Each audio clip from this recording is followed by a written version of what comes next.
Lights Camera ASMR. I'm going to make a point of speaking towards the camera this time rather than looking at the screen, because after watching back my previous video I realised it's pretty off-putting. So, I hope you're having a nice day slash night. Whoops. And today we are going to be doing some digging into the trivia around NASA's Illmatic, the classic East Coast hip hop album from the 90s. So, I'm gonna start by getting up the trivia info that I've gathered, which provides a glimmer on my face again, the heavenly glow as I call it.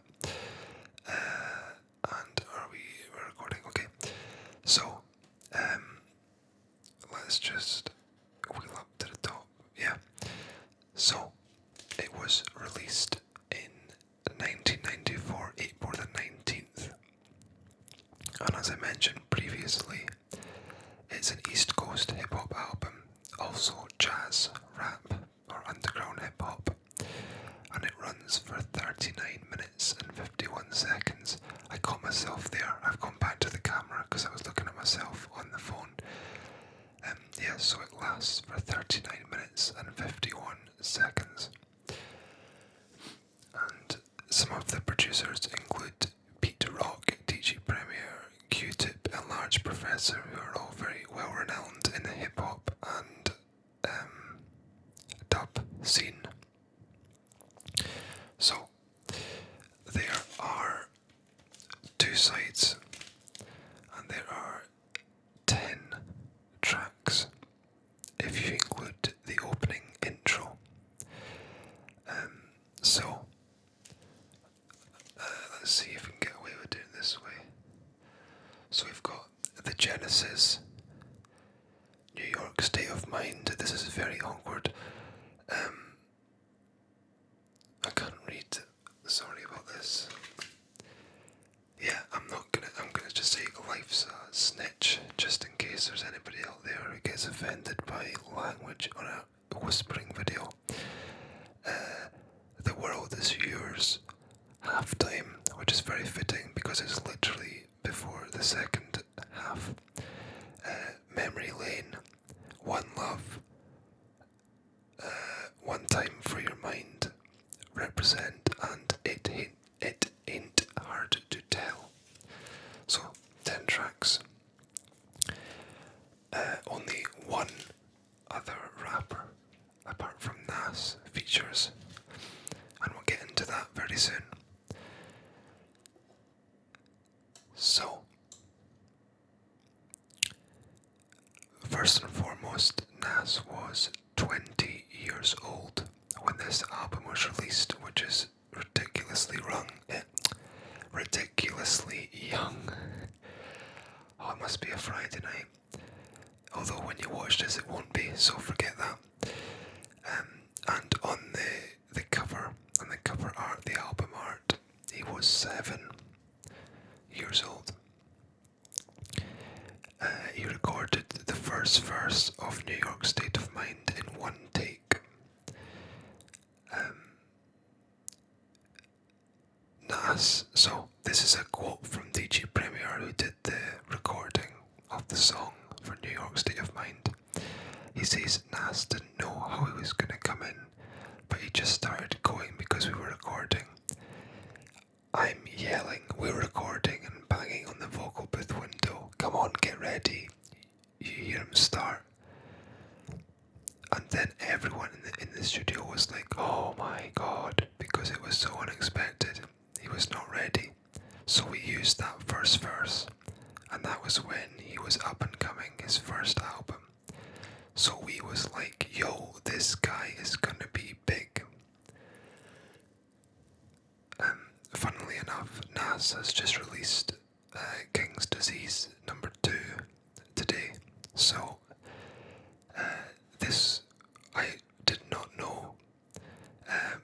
set up all this trivia, so that's a welcome surprise. I'll have to listen to that maybe tomorrow. So I mentioned already how there's very minimal rapper guest appearances. However, his father, who plays the trumpet, appears at the end of Life's a Snitch. He plays the trumpet. There's a solo part at the end of that track. The World Is Yours song title and music video was inspired by Scarface. Now, if you've seen Scarface, around halfway through, there is a globe that's spinning and it says that line on it, "The world is yours." And I think maybe one of the other characters mentions it at one point. Look out very soon for a Scarface trivia video, because that is the next one that I'm planning to do, based on movies. Many of the themes found in Illmatic revolve around Nas' experience living in an environment where poverty, violence, and drug use are apparent. Back when Nas still called himself Nasty Nas, he hooked up with producer Large Professor and released a track called Halftime for the Zebrahead soundtrack in '92. The movie stars Michael Rapaport. I'm having an absolute nightmare here. The movie stars Michael Rapaport in an early role that deals with interracial issues. Nas later decided to put the track on his debut album 2 years later. Human Nature is the 7th track on one of the greatest selling albums of all time, Thriller by Michael Jackson. The melody of Human Nature can be heard, and the singing ad-libs can also be heard as samples in the track. I'm really sorry. In the track It Ain't Hard to Tell, which is the final track on the album. The album debuted at number 12 on the US Billboard 200 chart, selling 63,000 copies in its first week. The album has sold 2 million copies in the United States as of February 6th, 2019.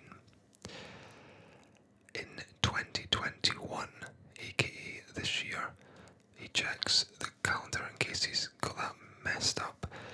The album was selected by the Library of Congress for preservation in the National Recording Registry for being culturally, historically, or aesthetically significant. The original cover was intended to have a picture of Nas holding Jesus Christ in a headlock, reflecting the religious imagery of Nas' rap on Live at the Barbecue. In the line that says, "When I was 12, I went to hell for snuffing Jesus."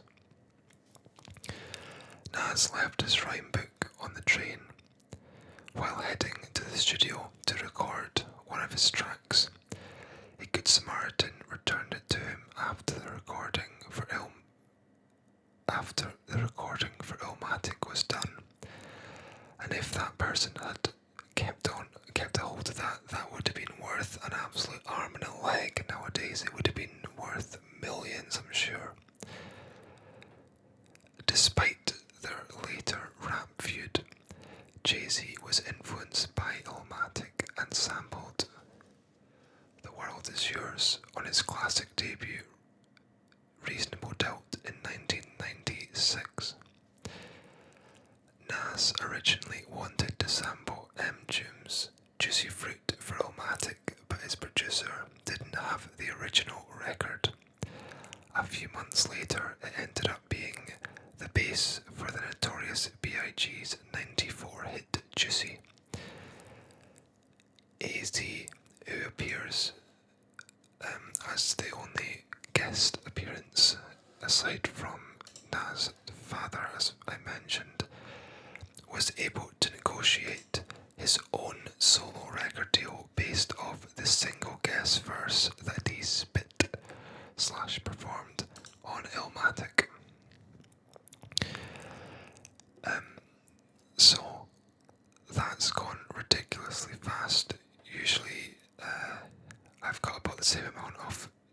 facts, but this time I've run out of time very quickly.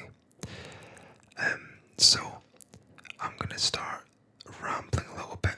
I've got another note here. There is a live album at the Kennedy Centre with the National Symphony Orchestra, which is available to listen to on streaming services. And I listened to that maybe, I don't know, a year and a half ago.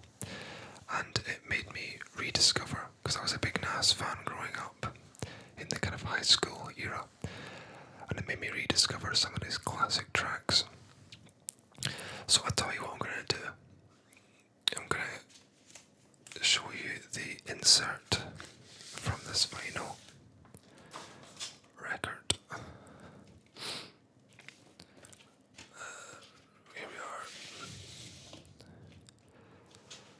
So, just like my videos, as you will have noticed,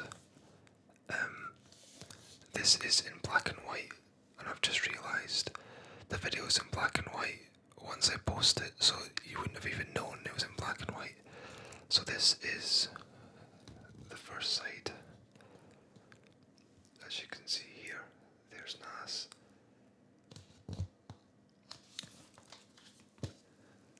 And then on the back, we have another very striking image, which I would imagine would be taken in Queensbridge, potentially in New York. I'm not entirely sure. So this goes down as one of the best hip hop albums, if not albums of all time. So if you've never listened to it, it's definitely worth checking out, because it's got huge historical significance, and it goes down as one of those albums where every track is an absolute stellar performance. I'm just going to read out some of the shout outs on the back here.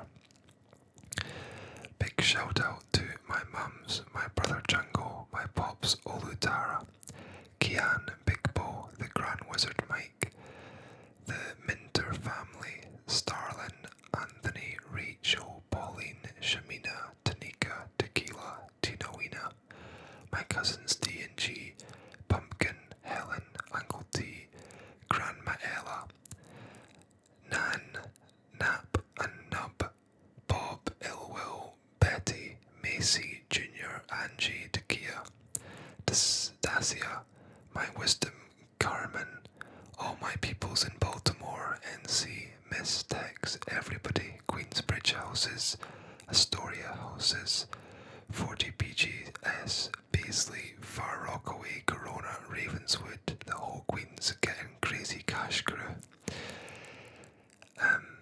Turkey, E. Flan, Devine, G. Hayes, Fat Slate. Anyway, I think I'll stop there because it goes on and on and on. But there's obviously a lot of people who he's very keen to thank. So I'm going to show you some more close-ups here, if I can navigate around the camera. So there we've got Nas there, hanging out, just chilling. And got another picture of him here. Oh, this is more complicated than I thought. Yes, so I tried to make these videos impartial without any personal opinion, to make it kind of down the middle. But all of the videos that I'm doing is got the underlying thought that I do recommend listening or watching it if it's about a film. So that's all I'll say on that matter. Anyway, thank you for watching and bearing with my absolute calamity of speaking at the start of the video. And I hope you have a nice morning, afternoon, evening, or night, wherever you are and whenever you are listening.